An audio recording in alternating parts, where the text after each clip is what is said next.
ಭಕ್ತಿಸಾಗರ ವೀಕ್ಷಕರೆಲ್ಲರಿಗೂ ಸ್ವಾಗತ. ಇವತ್ತಿನ ವಿಡಿಯೋದಲ್ಲಿ ನಾವು ದೀಪಗಳನ್ನು ಯಾವ ಎಣ್ಣೆಗಳಿಂದ ಹಚ್ಚಿದರೆ ಏನೇನು ಫಲ ಸಿಗುತ್ತೆ ಅಂತ ನೋಡೋಣ. ದೀಪಂ ಜ್ಯೋತಿ ಪರಬ್ರಹ್ಮ ದೀಪೇಣ ಹರತೆ ಪಾಪಂ ಸಂಧ್ಯಾದೀಪಂ ನಮೋಸ್ತುತೆ ವಿಷ್ಣುಶಕ್ತಿ ಜಗನ್ಮಾತಾ ಅನೇಕ ರತ್ನ ಸಂಭೂತೆ ಭೂಮಿದೇವಿ ನಮೋಸ್ತುತೆ ಎಂಬ ಈ ಒಂದು ಶ್ಲೋಕವು ದೀಪವು ಪರಮಾತ್ಮನನ್ನು ಜ್ಯೋತಿ ಸ್ವರೂಪ ಪರಬ್ರಹ್ಮ ಜನಾರ್ದನ ಸ್ವರೂಪವಾಗಿ ಪಾಪನಾಶನೀಯವಾಗಿದೆ ಎಂಬುದನ್ನು ತಿಳಿಸುತ್ತದೆ. ದೇವರಿಗೆ ಯಾವ ತರಹದ ಎಣ್ಣೆಗಳನ್ನು ದೀಪಗಳಲ್ಲಿ ಉಪಯೋಗಿಸಿದರೆ ಮತ್ತು ಯಾವ ಲೋಹಗಳಲ್ಲಿ ದೀಪಗಳನ್ನು ಹಚ್ಚಿದರೆ ಯಾವ ಫಲ ಸಿಗುತ್ತದೆ ಎಂದು ತಂತ್ರಸಾರ, ಆಗಮವಿಧಿ, ಪೂಜಾತಂತ್ರ ಇತ್ಯಾದಿ ಗ್ರಂಥಗಳಿಂದ ಸಂಗ್ರಹ ಮಾಡಿ ಇಲ್ಲಿ ಸಂಕ್ಷಿಪ್ತವಾಗಿ ತಿಳಿಸಿದ್ದೇವೆ. ದೇವರ ಪೂಜೆಯಲ್ಲಿ ಮತ್ತು ಆರಾಧನೆಯಲ್ಲಿ ಈ ದೀಪಗಳ ಪಾತ್ರ ಬಹಳ ಮಹತ್ವವಾಗಿದೆ. ಪ್ರತಿ ಮನೆಯಲ್ಲೂ ಬೆಳಿಗ್ಗೆ ಹಾಗೂ ಸಾಯಂಕಾಲ ಎರಡೂ ವೇಳೆಗಳಲ್ಲಿ ದೀಪಗಳನ್ನು ಹಚ್ಚುವುದನ್ನು ರೂಢಿಯಲ್ಲಿ ಇದೆ. ದೀಪಗಳಲ್ಲಿ ಹಲವಾರು ತರಹ ಇವೆ. ಅವುಗಳನ್ನು ಹಚ್ಚುವ ಪ್ರತಿಯೊಂದು ಎಣ್ಣೆ ಹಾಗೂ ತುಪ್ಪಕ್ಕೆ ವಿಶೇಷ ಶಕ್ತಿಗಳು ಕೂಡ ಇವೆ. ದೀಪಗಳನ್ನು ಹಚ್ಚುವ ಬಗ್ಗೆ, ಅವುಗಳ ಲೋಹಗಳ ಬಗ್ಗೆ, ಪ್ರತಿಯೊಂದು ಎಣ್ಣೆ ಬತ್ತಿಗಳ ಬಗ್ಗೆ ಈ ಕೆಳಗಿನ ಸಂಕ್ಷಿಪ್ತವಾಗಿ ತಿಳಿಸುತ್ತೇವೆ. ನೋಡಿ, ವಿಡಿಯೋನ ಪೂರ್ತಿಯಾಗಿ ನೋಡಿ, ಎಲ್ಲೂ ಕೂಡ ಸ್ಕಿಪ್ ಮಾಡೋಕ್ಕೆ ಹೋಗಬೇಡಿ. ಮೊದಲನೆಯದಾಗಿ ಬೆಳ್ಳಿಯ ದೀಪ. ಎಲ್ಲ ಲೋಹಗಳಿಗಿಂತ ಶ್ರೇಷ್ಠವಾದ ದೀಪ ಎಂದರೆ ಇದು ಬೆಳ್ಳಿಯ ದೀಪ. ಯಾಕಂತ ಅಂದರೆ ಬೆಳ್ಳಿ ಚಂದ್ರ ಹಾಗೂ ಗುರುಗ್ರಹದ ಲೋಹ. ಇದು ಬಂದು ಒಂದು ಬೆಳ್ಳಿ ಚಂದ್ರ ಮತ್ತು ಗುರುಗ್ರಹದ ಲೋಹವಾಗಿರುತ್ತೆ. ಈ ಲೋಹದ ದೀಪಗಳಿಂದ ಸದಾ ಚಂದ್ರ ಹಾಗೂ ಗುರುಕೃಪೆ ದೊರಕಿ ಶ್ರೀ ಅಷ್ಟಲಕ್ಷ್ಮಿಯರ ಅನುಗ್ರಹ ಆಗುತ್ತದೆ.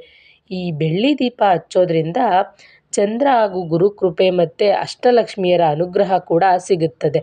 ಈ ಲೋಹ ದೀಪದಿಂದ ಸರ್ವ ಕಾರ್ಯಗಳೂ ಸಿದ್ಧಿಯಾಗುತ್ತವೆ, ಸುಖ ದೊರೆಯುತ್ತದೆ, ಶಾಂತಿ ಸಿಗುತ್ತದೆ, ಪ್ರಗತಿ ಆಗುತ್ತದೆ, ಲಾಭ ಆಗುತ್ತದೆ ಇತ್ಯಾದಿ ಶುಭ ಫಲಗಳು ಈ ಬೆಳ್ಳಿ ದೀಪವನ್ನು ಹಚ್ಚೋದ್ರಿಂದ ಸಿಗುತ್ತದೆ. ಈ ಲೋಹದ ದೀಪವು ಸರ್ವ ದೇವತೆಗಳಿಗೂ ಪ್ರಿಯವಾಗಿದೆ. ದೇವತೆಯರಿಗೂ ಕೂಡ ಪ್ರಿಯವಾದಂಥ ಈ ಬೆಳ್ಳಿ ದೀಪ ಇದು ನವಗ್ರಹ ಶಾಂತಿಗೂ ಅತ್ಯಂತ ಒಳ್ಳೆಯ ದೀಪ ಆಗಿದೆ. ಈ ಬೆಳ್ಳಿ ದೀಪನ ಎಲ್ಲರ ಕೈಲೂ ತಂದು ಹಚ್ಚೋದಕ್ಕೆ ಸಾಧ್ಯ ಆಗಲ್ಲ. ಯಾಕಂದರೆ ಬೆಳ್ಳಿ ರೇಟು ಗಗನಕ್ಕೆ ಹೋಗ್ತಾ ಇದೆ ಚಿನ್ನದ ಜೊತೆಗೇ. ಹಾಗಂತ ಇದನ್ನು ತರೋಕ್ಕಾಗೋದೇ ಇಲ್ಲ ಅಂತೇನಿಲ್ಲ. ಪುಟ್ಟು ದೀಪ ಬರುತ್ತೆ, ಅಂಥ ದೀಪನ ತಂದು ಹಚ್ಚಿದ್ರೂ ಅದು ಕೂಡ ಸರ್ವಶ್ರೇಷ್ಠವಾಗುತ್ತೆ. ಸಾಧ್ಯವಾದಷ್ಟು ಒಂದು ಪುಟ್ಟು ದೀಪಗಳನ್ನು ತಂದು ಹಚ್ಚೋದಕ್ಕೆ ಪ್ರಯತ್ನ ಪಡಿ ಬೆಳ್ಳಿ ದೀಪನ. ಇನ್ನು ಎರಡನೇದಾಗಿ ನೋಡೋದಾದರೆ ಸ್ಟೈನ್ಲೆಸ್ ಸ್ಟೀಲ್ ದೀಪ. ಈ ದೀಪಗಳು ದೇವರ ಪೂಜೆ ಮತ್ತು ದೇವರಿಗೆ ಆರತಿ ಮಾಡಲು ಉಪಯೋಗಿಸಬಾರದು. ಯಾವುದೇ ಪೂಜೆಯಲ್ಲಿ ಒಟ್ಟಾರೆ ಸ್ಟೈನ್ಲೆಸ್ ಸ್ಟೀಲ್ನ ದೀಪ ಹಾಗೂ ಇತರ ವಸ್ತುಗಳನ್ನು ಉಪಯೋಗಿಸಲೇಬಾರದು. ಹೌದು, ಈ ಸ್ಟೀಲ್ ದೀಪಗಳನ್ನು ಯಾವುದೇ ಕಾರಣಕ್ಕೂ ದೇವ್ರ ಮನೆಯಲ್ಲಿ ಉಪಯೋಗಿಸಬಾರದು. ಇದು ದೇವರಿಗೆ ಸ್ಟೀಲಿಂದ ಮಾಡಿರೋ ದೀಪಗಳು ದೇವರಿಗೆ ಇಷ್ಟ ಆಗೋದಿಲ್ಲ. ಹಾಗಾಗಿ ದೇವರಿಗೆ ಈ ಸ್ಟೈನ್ಲೆಸ್ ಸ್ಟೀಲ್ನಿಂದ ಮಾಡಿರೋ ದೀಪಗಳನ್ನು ಉಪಯೋಗಿಸಬಾರದು. ಇನ್ನು ಮುಂದೆ ನೋಡೋದಾದರೆ ಹಿತ್ತಾಳೆ, ಕಂಚು, ತಾಮ್ರ, ಪಂಚಲೋಹ ದೀಪಗಳು ಶಾಸ್ತ್ರಸಮ್ಮತವಾಗಿದ್ದು ಸರ್ವದೇವರ ಪೂಜೆಗೆ ಶ್ರೇಷ್ಠವಾಗಿದೆ. ಹೌದು, ಸ್ಟೈನ್ಲೆಸ್ ಸ್ಟೀಲ್ನ ಉಪಯೋಗಿಸಬಾರ್ದು. ಆದರೆ ಎಲ್ಲರೂ ಬೆಳ್ಳಿನ ತಂದಿಡೋಕ್ಕಾಗಲ್ಲ ಬೆಳ್ಳಿ ದೀಪಗಳನ್ನ. ಮತ್ತು ಇನ್ನೇನು ಯೂಸ್ ಮಾಡ್ಬೋದು ಅಂದರೆ ಹಿತ್ತಾಳೆ, ಈ ಕಂಚು, ತಾಮ್ರ ಅಥವಾ ಪಂಚಲೋಹ ಈ ಥರ ದೀಪಗಳು ಬರುತ್ತಲ್ಲ, ಅದು ಕೂಡ ದೇವರಿಗೆ ಸರ್ವಶ್ರೇಷ್ಠವಾಗಿ ಇರುತ್ತದೆ. ಈ ಒಂದು ದೀಪಗಳನ್ನ ಹಚ್ಬೋದು ದೇವ್ರ ಮನೆಯಲ್ಲಿ. ಇನ್ನು ಮುಂದೆ ನೋಡೋದಾದರೆ ಮಣ್ಣಿನ ಹಣತೆಗಳು. ಈ ಮಣ್ಣಿನ ಹಣತೆ ದೀಪಗಳನ್ನು ದೇವರಿಗೆ ಹಚ್ಚುವುದರಿಂದ ಮನೆಗೆ ದೃಷ್ಟಿದೋಷ, ಮನೆಯ ನಕಾರಾತ್ಮಕ ಶಕ್ತಿ, ಅಶಾಂತಿ ನಿವಾರಣೆಯಾಗುತ್ತದೆ. ಹೌದು, ಬೆಳ್ಳಿ ಆಗಲ್ಲ ತಂದಿಡೋದಕ್ಕೆ ಅಥವಾ ಕಂಚು, ತಾಮ್ರ ಇವುಗಳನ್ನೂ ತಗೊಳಕ್ಕಾಗಲ್ಲ ಅಂದರೆ ಮಣ್ಣಿನ ದೀಪ ಕೂಡ ತುಂಬಾ ಶ್ರೇಷ್ಠವಾಗಿರುತ್ತೆ. ಮಣ್ಣಿನ ದೀಪ ಇದನ್ನು ತಂದು ನಾವು ಮನೆಯಲ್ಲಿ ಹಚ್ಚೋದ್ರಿಂದ ದೃಷ್ಟಿದೋಷ ಆಗುತ್ತೆ, ಮನೆಯ ನಕಾರಾತ್ಮಕ ಶಕ್ತಿ ಹೋಗುತ್ತೆ, ಅಶಾಂತಿಗಳು ನಿವಾರಣೆಯಾಗಿ ಶಾಂತಿ ದೊರಕುತ್ತದೆ. ಆದರೆ 3 ತಿಂಗಳಿಗೊಂದು ಸಾರಿ ಈ ಮಣ್ಣಿನ ದೀಪನ ಹೊಸದಾಗಿ ತಂದು ಹಚ್ಚಬೇಕು. ಅದೇ ದೀಪನ ಇಟ್ಕೊಂಡಿರಬಾರ್ದು. 3 ತಿಂಗಳಿಗೊಂದು ಸಾರಿ ಈ ದೀಪಗಳನ್ನ ಬದಲಾಯಿಸ್ಬೋದು. ಮುಂದೆ ನೋಡೋದಾದರೆ ನಿಂಬೆಹಣ್ಣಿನ ದೀಪ. ಇದು ಸ್ತ್ರೀ ದೇವತೆಯರಾದ ಶ್ರೀ ದುರ್ಗಾ, ಗ್ರಾಮ ದೇವತೆ ಮಾರಮ್ಮ, ಚೌಡೇಶ್ವರಿ, ಚಾಮುಂಡಿ, ಕರಿಯಮ್ಮ, ನಿಮಿಷಾಂಬ ಇತ್ಯಾದಿ ಶಕ್ತಿ ದೇವತೆಗಳಿಗೆ ಬಹಳ ಪ್ರಿಯವಾದಂಥ ಈ ಒಂದು ನಿಂಬೆಹಣ್ಣಿನ ದೀಪ. ಆದರೆ ಮಹಾಲಕ್ಷ್ಮಿ ಹಾಗೂ ಸರಸ್ವತಿ ದೇವಿಯರಿಗೆ ನಿಂಬೆಹಣ್ಣಿನ ದೀಪವನ್ನು ಹಚ್ಚಲೇಬಾರದು. ಯಾವುದೇ ಕಾರಣಕ್ಕೂ ಮಹಾಲಕ್ಷ್ಮಿಯವ್ರಿಗೆ ಮತ್ತು ಸರಸ್ವತಿ ದೇವಿಯವರಿಗೆ ನಿಂಬೆಹಣ್ಣಿನ ದೀಪ ಹಚ್ಚಬಾರ್ದು. ಅವ್ರಿಗೆ ನಿಂಬೆಹಣ್ಣಿನ ದೀಪ ಆಗೋದಿಲ್ಲ. ನಿಂಬೆಹಣ್ಣಿನ ದೀಪವನ್ನು ಮನೆಯಲ್ಲಿ ಮತ್ತು ಅಂಗಡಿಯಲ್ಲಿ ಹಚ್ಚಲೇಬಾರದು.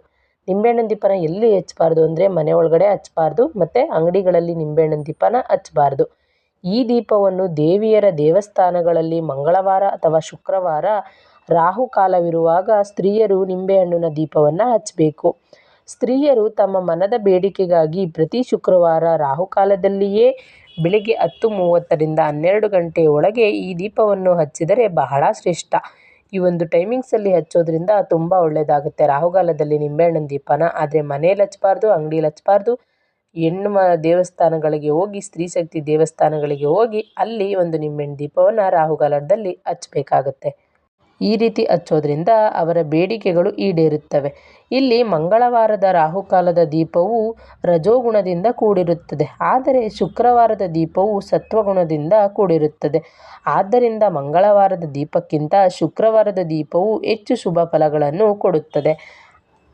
ಅಂದರೆ ಮಂಗಳವಾರ ಹಚ್ಚಲೇಬಾರ್ದು ಅಂತಲ್ಲ, ಹಚ್ಬೋದು. ಆದರೆ ಅದಕ್ಕಿಂತ ಶುಕ್ರವಾರದ ರಾಹುಕಾಲದಲ್ಲಿ ಹಚ್ಚೋದ್ರಿಂದ ಇದರಿಂದ ಒಂದು ಶ್ರೇಯಸ್ಸು ಜಾಸ್ತಿ ಸಿಗುತ್ತದೆ. ದೀಪಕ್ಕಿಂತ ಶುಕ್ರವಾರದ ದೀಪವು ಹೆಚ್ಚು ಶುಭಗಳನ್ನು ಕೊಡುತ್ತದೆ. ಅವರ ಇಷ್ಟಾರ್ಥವು ನೆರವೇರುತ್ತದೆ. ನವಗ್ರಹಗಳು ಶಾಂತವಾಗುತ್ತವೆ. ನಿಂಬೆಹಣ್ಣಿನ ದೀಪವನ್ನು ಮನೆಯಲ್ಲಿ ಮೈಲಿಗೆ ಇದ್ದಾಗ ಹಚ್ಚಬಾರದು. ಸುಮಂಗಲಿಯರು ದೇವಿಯರ ದೇವಸ್ಥಾನಗಳಲ್ಲಿ ಬಳೆ ತೊಟ್ಟು, ಸೀರೆ ಉಟ್ಟು, ಶುಚಿರ್ಭೂತರಾಗಿ ಶ್ರದ್ಧೆಯಿಂದ ಜೈ ದುರ್ಗಾ ದುರ್ಗತೀನಾಶಿನಿ ಅಥವಾ ಓಂ ಐಂ ಹ್ರೀಂ ಕ್ಲೀಂ ಶ್ರೀಂ ಚಾಮುಂಡಾಯೈ ವಿಚ್ಚೈ ಆದಿಶಕ್ತ್ಯೈ ನಮೋ ನಮಃ ಎಂಬ ಈ ಒಂದು ಮಂತ್ರವನ್ನು ಹೇಳ್ಕೊಳ್ತಾ ಪಠಿಸುತ್ತಾ ದೀಪ ಹಚ್ಚಿ 5 ಪ್ರದಕ್ಷಿಣೆ ಹಾಕಬೇಕು. ನಂತರ ಪೂಜೆ ಸಲ್ಲಿಸಿ ದೇವಿಗೆ ಹೆಸರು ಬೇಳೆ ಪಾನಕವನ್ನು ನೈವೇದ್ಯ ಮಾಡಬೇಕು. ಈ ರೀತಿ ಮಾಡಿ ಒಂದು ನಿಂಬೆಹಣ್ಣಿನ ದೀಪವನ್ನು ಶುಕ್ರವಾರ ಹಚ್ಚೋದ್ರಿಂದ ತುಂಬ ಶ್ರೇಯಸ್ಸು ಸಿಗುತ್ತದೆ. ಇನ್ನೊಂದ್ಸಲಿ ಹೇಳ್ತೀನಿ ಒಂದು ಮಂತ್ರನ, ನಿಂಬೆಹಣ್ಣು ದೀಪ ಹಚ್ಬೇಕಾದ್ರೆ ಯಾವ ಮಂತ್ರ ಅಂತ: ಜೈ ದುರ್ಗೆ ದುರ್ಗತೀನಾಶಿನಿ ಅಥವಾ ಓಂ ಐಂ ಹ್ರೀಂ ಕ್ಲೀಂ ಶ್ರೀಂ ಚಾಮುಂಡಾಯೈ ವಿಚ್ಚೈ ಆದಿಶಕ್ತ್ಯೈ ನಮೋ ನಮಃ ಈ ಒಂದು ಮಂತ್ರವನ್ನು ಹೇಳ್ಕೊಳ್ತಾ 5 ಪ್ರದಕ್ಷಿಣೆ ಹಾಕಿ ಈ ದೀಪವನ್ನು ಹಚ್ಚೋದ್ರಿಂದ ತುಂಬಾ ಒಳ್ಳೆಯದಾಗುತ್ತೆ.